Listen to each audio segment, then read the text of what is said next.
Tony sat back in his chair, a casual smile plastered on his face, though his mind was working overtime. Natasha Romanoff. The name sent alarm bells ringing in the back of his head. In the comics from his past life memories, Natasha is a complex character. A deadly operative who often worked for either S.H.I.E.L.D. or the Red Room, and someone whose motives were rarely clear. Was her presence here really just a coincidence? Or had he been marked by someone already watching his every move? If she was a spy, there was no telling how deep this went. And this entire place reeks of a setup. Someone might be keeping an eye on him, and as soon as he got out of his lab, they put their little plan into action. Starting with the restaurant, which is completely packed up with just a single seat open before her, and then her emotional story. This isn't a coincidence. This is a trap. All these people around me could be spies. Gotta act normal. He considered leaving right away, but it will alert them and it's dangerous. But Tony didn't let his growing paranoia show. Well, Natasha Romanoff, seems like the universe decided we needed to meet. So, why don't we make the best of it? Let's put all the worries behind us for a moment and enjoy a good lunch. And not to worry, it's on me and I won't take a no, he said with his usual charming smile. He motioned to the waiter. Her meal's on me. Get her whatever she wants, plus dessert. Natasha raised an eyebrow, her lips curving into a faint smile. You don't have to do that. Tony waved her off. Please. It's a small gesture. Besides, I owe you for the entertainment value of imagining you taking down your boss. She chuckled softly, and he saw some of the tension ease from her posture. The waiter arrived, pen and paper in hand. Tony ordered a jumbo cheeseburger and a side of onion rings, then glanced at Natasha. I'll have the same. Thank you. The waiter was about to leave. Wow. Wait a sec, he stopped the waiter and turned to Natasha. You don't want dessert? Come on, you can't have a good meal without something sweet. I don't think I can finish all this, she said, a playful glint in her eyes. Nonsense. I'll eat whatever you can't finish. Well, all right. In that case, bring me the apple pie. Coming right up, the waiter said, heading back into the kitchen. The two made small talk as they waited for the food, with Tony steering the conversation away from the heavy topics and focusing on light-hearted banter. He was careful to avoid divulging any details about his past or his current work. When the food arrived, Natasha dug in with gusto. Tony was surprised to see her put away the massive burger with ease. He signed the waiter to bring another one. Natasha didn't argue and smiled at him. The waiter brought another burger and she took another big bite without holding back. She noticed how he was looking at her with an expression that screamed, "Is this girl for real? What? You think a girl can't eat?" she said, smirking. Tony shook his head. No, I'm just impressed. I didn't expect you to pack it away like a champ. I don't get out much, and my diet consists of cheap takeout, she said between bites. So, this is a real treat. Besides, gotta fill myself up because tonight I might go to bed empty stomach. She took another bite and tried to speak. Thanks for the food. My pleasure. As for dinner, how about we meet here tonight? Only if you want to, he pointed it out not to sound like a creep. She smiled, her gaze turning coy. I'd love that. But, what's the catch? People don't usually do nice things for strangers without wanting something in return. You're not a stranger anymore. We've spent the last 30 minutes talking about life and eating together. That makes us friends, and friends look out for each other.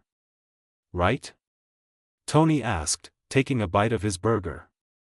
Friends. Yeah. I like the sound of that, Natasha nodded. So? He arched an eyebrow.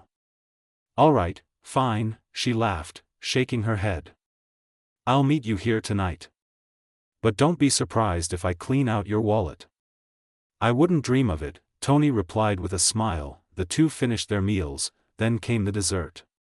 The apple pie was warm and fresh, the perfect ending to a surprisingly enjoyable lunch. Afterward, Tony and Natasha parted ways, with plans to meet up later that evening. After getting out of the restaurant, he decided to take a walk around the beach. He casually walked with his hands in his pocket. The sound of waves hitting the shore and the distant calls of seagulls should have been relaxing, but he couldn't shake the feeling that someone was watching him. He looked around at the people nearby, joggers, sunbathers, and surfers, but nothing seemed unusual. He found a quiet spot near some rocks and sat down on a flat, sun-warmed stone, leaning back against it. The ocean breeze ruffled his hair. For a moment, he let himself unwind, taking deep breaths and releasing the stress that had been building up for weeks. He stretched out on the rock and let out a big yawn. Well, time to take a little rest and calm my mind. Can't let the paranoia get the best of me. He closed his eyes and focused on his breathing. After resting for 1 hour, he stretched his legs lazily, then sat up and dusted his clothes. The brief rest had done wonders to clear his mind, but the nagging feeling of unease remained. Tony returned to his facility. But instead of going into the main building, he went to the small building on the right side of the building. The sterile, minimalist room was lined with high-tech equipment, its centerpiece a cylindrical full-body scanner. He took off his clothes, placed them in a box-shaped scanner, and then stepped onto the main scanner platform. Hermes, initiate a full-body scan. I want a detailed report on any anomalies, including external trackers or embedded devices. Also, run a sweep of my clothes. Understood, sir. Beginning scan sequence, Hermes replied. The scanner whirred to life, its blue light sweeping over Tony's body in precise, methodical passes. A separate arm reached for his clothes, scanning each article with equal precision. Tony stood still, arms crossed, as the process unfolded. Give me the good news, Hermes. Or the bad. I can handle either. The AI's calm voice came through the overhead speakers. Scan complete. Results are as follows: no foreign objects or trackers detected. Your clothing also tests negative for any embedded surveillance devices. You are clean, sir. Tony exhaled, a mix of relief and frustration. That's good, but it means they're either really clever or I'm just being paranoid. Let's keep security on high alert, just in case. Red level security remains active. Shall I enhance monitoring protocols in the surrounding area? Yeah, extend the perimeter sweeps and run facial recognition on any newcomers in Malibu over the past week. And run a facial recognition on all the people in that restaurant. Let's see if there's a pattern. Understood. I will begin immediately. Tony stepped out of the scanner, grabbing a fresh set of clothes from a nearby locker. As he dressed, his mind returned to Natasha. Whether she was friend or foe, one thing was certain: she was far from ordinary. And if there was one thing Tony Stark couldn't resist, it was a good mystery. Night, 9 p.m. Tony arrived at the restaurant just before 9 p.m., walking as he always did, hands in his pockets, wearing a plain black t-shirt and jeans. Nothing about him stood out, which was just the way he wanted it. Inside, the place had a relaxed vibe, the crowd thinner than earlier in the day. He spotted Natasha right away. She was seated at their table from lunch, wearing a simple blue shirt and black pants. She looked casual. He walked over with a small smile. Hey. Glad to see you made it. Natasha smiled back. I almost thought you wouldn't show. Tony chuckled as he sat down. Me? Never. Let's just say I don't pass up good food or good company. They opened the menu and continued to chat. So, what's your story? She asked, leaning in slightly, her tone curious. What exactly do you do? You're one of the Starks, right? Just a regular guy, really, he said with a shrug. I like to tinker around with stuff. Build things. He kept it vague, not wanting to give away too much, but also not wanting to seem evasive. Natasha's eyes narrowed slightly, but she smiled, clearly not fully buying the simplicity of his answer. Tinker, huh? Sounds like you might be hiding something. Tony chuckled. Maybe. But it's nothing too exciting. Just some hobbies, that's all. Their waiter approached with a notepad, ready to take their order. He glanced at her with a raised brow, signaling her to go first. All right, Natasha said, tapping her chin for a moment. I'll have the kebab platter and noodle bowl. A Diet Coke. Tony nodded. Good choice. He turned to the waiter. I'll have the barbecue chicken wings, chicken parm, and cream soda. The waiter scribbled on his notepad, then nodded. I'll have your orders up shortly. So, what about you, Natasha? Tony asked, leaning back in his chair as he rested his hands behind his head. What do you do when you're not, looking for a new job or enjoying a burger with random guys at lunch? She smirked, clearly enjoying the playful tone in his voice. I do a lot of things. Work mostly, you know. But when I have time off, I like to read. And watch movies. Any recommendations? Tony smiled. Well, I've recently discovered that sci-fi isn't so bad. You should check out Star Wars. It's a classic. I thought you were going to say Godfather, she said, chuckling softly. He shrugged. Godfather is great, but I'm not into gangster stories. What about you? What's your favorite? Well, I do like to watch horror movies, she said with an innocent smile. His eyes widened, raising an eyebrow. Really? Like, slasher films? Stuff like that? Yeah. She sounded amused by his reaction. I love old classic movies. Candyman, Psycho, etc. And yeah, Jason, Freddy, Michael Myers, all that stuff. Love it. The conversation shifted to books as their food arrived. Natasha seemed particularly interested in Tony's choice of reading material. You read much? She asked, taking a bite of kebab. Or are you more into just movies? Both, actually. I'm into anything with a bit of mystery. You know, like Sherlock Holmes, the original stuff. But I also like modern thrillers. You ever read any of the Jack Reacher books?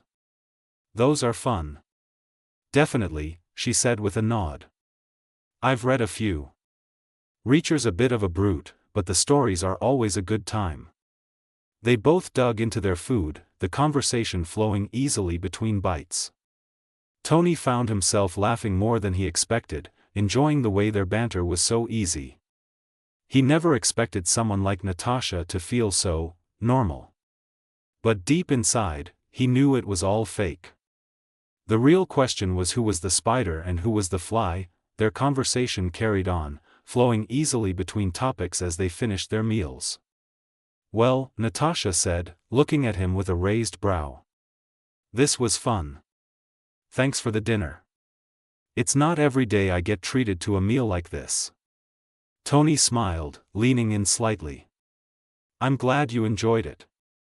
And hey, we could always do this again sometime. Well, you know, as much as I'd like to take up on that offer, I still have to figure out my job situation. But, thanks, she said softly. Sigh. A job, huh? Tell you what, meet me here tomorrow at noon around 2.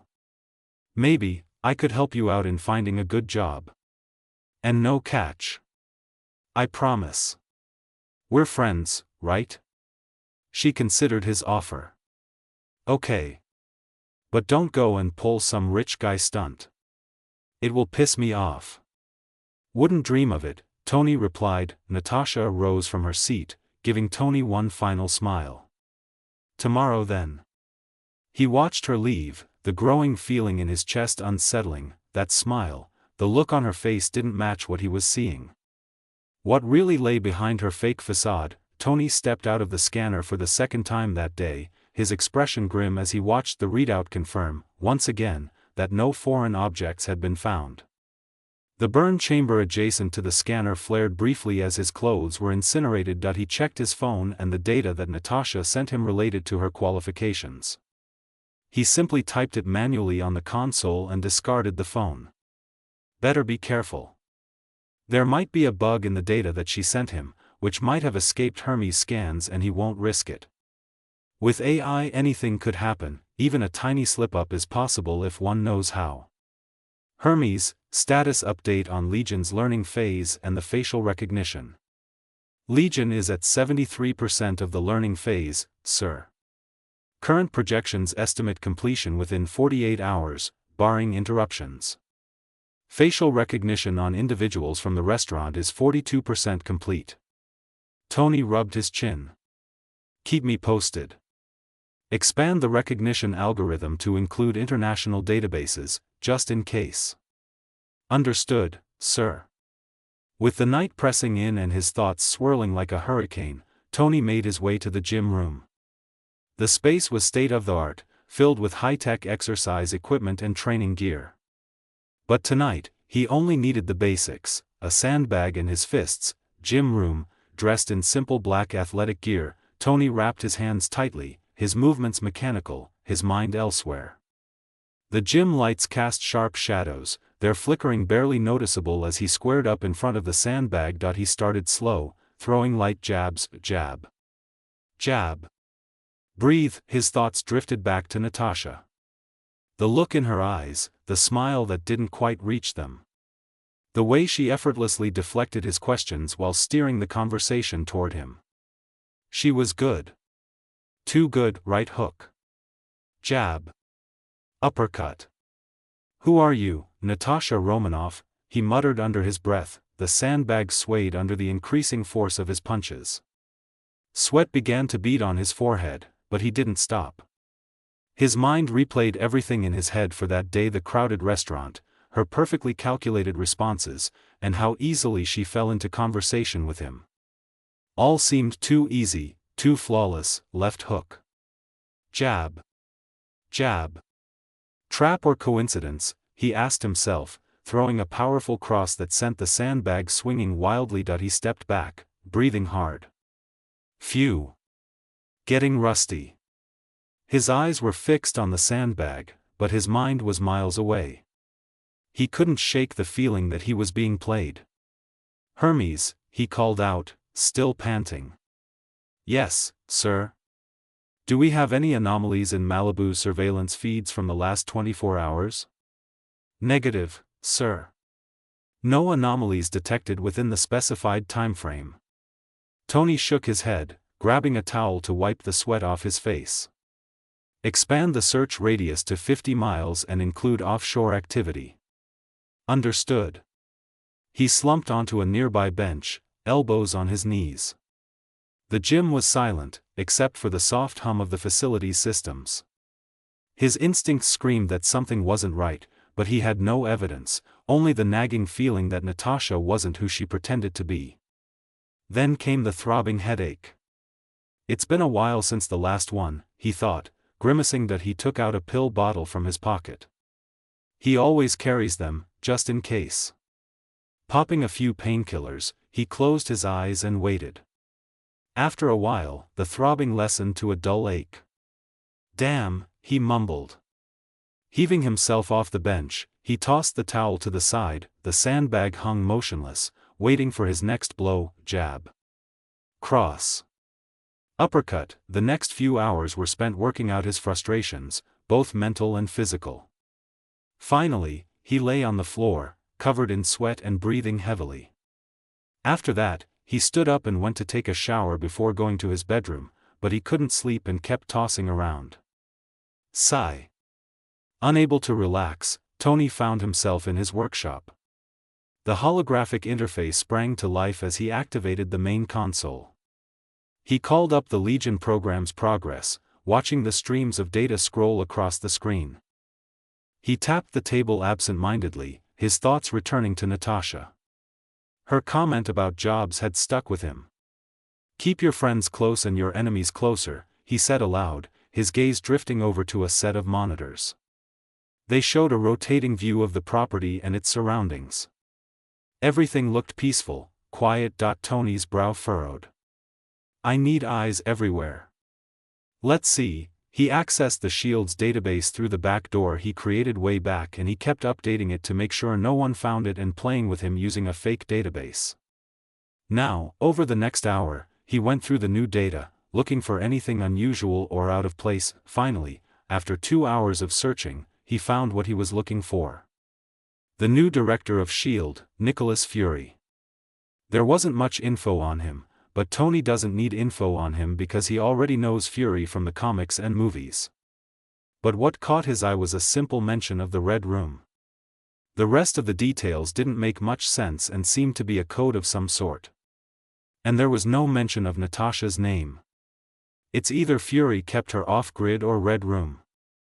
I hope it's not Red Room because it'll be a pain in the ass, he mumbled to himself, tapping his fingers on the workbench. Well, time to create a job opportunity for her somewhere in Malibu. He chuckled, shaking his head. According to the info, Natasha has a degree in business management and marketing. Tony decided to play his rich boy card this time.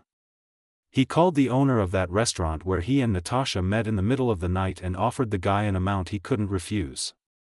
He had a suspicion that the owner was also a spy, call it paranoia. Well, he bought that place, but here's the fun twist. What if the former owner and workers turn out to be spies? Now, with Tony as the legal owner, what if he decides to keep them around, having them run the restaurant alongside Natasha? Together, they handle the cooking and management, while Tony sits back, enjoying some side income from the operation. I'll play with you, Natasha, he said, grinning. Sir? Hermes' voice rang out, breaking him out of his musings. What is it, Hermes? You really need to get some sleep, sir. Yeah, he yawned. I'll do just that. You know where to find me, Hermes. Let me know if something pops up.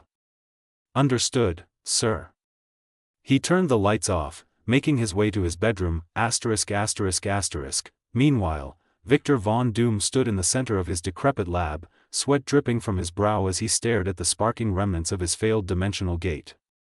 His hands, once steady with the confidence of genius, now trembled with frustration. The machine, a culmination of 2 years of work, lay in pieces before him. Its mechanisms fried, the portal generator sputtering lifelessly. Another failure, he growled, his voice echoing through the stone chamber. So much time and resources wasted. Reed always found a way to win, even from the grave.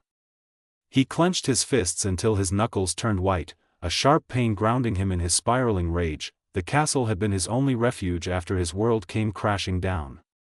Accused of murdering Reed Richards, the man who was once his begrudging rival, Victor had been forced to flee. Disowned by his father, hunted by the authorities, and abandoned by the world he had sought to conquer, he had retreated to this ancient fortress hidden deep in the Latverian mountains. His grandfather, long dead, had left it to him in secret. It was a final gift from a man who understood the burdens of ambition. Victor paced the room, his boots crunching on shards of glass and scattered wires. The lab, though hidden beneath the castle, was equipped with stolen technology from his father's company. Hacking into their systems, which he knew like the back of his hand, and stealing resources had been child's play for a mind like his, but even with those resources, the dimensional gate remained beyond his grasp. Arg! In a rage, he swept his arm across the workbench, causing tools and components to crash to the floor. His eye caught a tall mirror across the room. He froze. A sneering, mocking representation of himself met him from the mirror. He was a failure, an outcast, a desperate man. With a loud yell, he picked up a wrench and threw it at the mirror. The glass broke into sharp pieces, falling all over the stone floor. When the noise quieted down, Victor saw something strange. What the? A soft glow of light came from behind the broken mirror. For a moment, his curiosity calmed his anger. He walked up to the mirror's frame and touched its edges with his hands. There was a green crystal on the wall. Tisk. The sharp edge of the mirror cut his finger, and as he jerked his hand back, a drop of blood fell on the crystal. Suddenly, the light became brighter, and there was a soft hiss. A hidden mechanism clicked, and the wall disappeared in the thin air. What the fuck is this? Behind the wall was an old stairway lit by more green crystal. He looked down, but couldn't see the end.